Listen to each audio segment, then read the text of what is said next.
తెలంగాణ రాష్ట్ర ఆర్థిక రంగం తీరుపై అర్థ గణాంక శాఖ కూడా ఇప్పటికే ప్రభుత్వానికి ప్రత్యేకంగా నివేదిక ఇచ్చింది. దీని ప్రకారం వార్షిక తలసరి ఆదాయంలో దేశంలో సిక్కిం, ఢిల్లీ తర్వాత తెలంగాణ మూడో స్థానంలో నిలిచింది.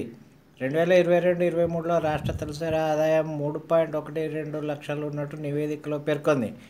ఈ విషయంలో 5.19 లక్షలతో సిక్కిం, 4.44 లక్షలతో ఢిల్లీ ప్రథమ, ద్వితీయ స్థానాల్లో ఉన్నాయి.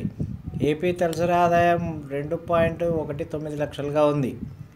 తెలంగాణ రాష్ట్రం ఏర్పడిన 2014-15లో తలసరి ఆదాయం 1.24 లక్షలు ఉండగా అప్పటి నుంచి ఏటా 10-15% వరకు వృద్ధి రేటు నమోదైంది.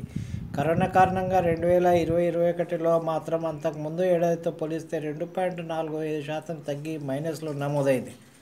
రంగారెడ్డి జిల్లాలో 8.17 లక్షలు, హైదరాబాద్లో 4.03 లక్షల తలసరి ఆదాయం ఉండగా మిగిలిన 31 జిల్లాలో రాష్ట్ర సగటు కన్నా తక్కువగా ఉంది. 1.55 లక్షలతో వికారాబాద్ జిల్లా అట్టడుగున ఉంది.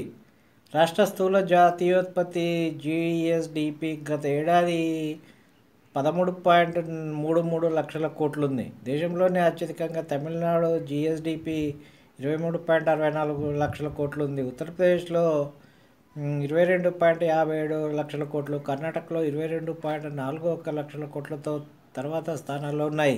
ఈ విషయంలో తెలంగాణ 8వ స్థానంలో నిలిచింది. ఇది సంగతి. తెలంగాణ పరిస్థితి ఇట్లున్నది, చూసుకోండి.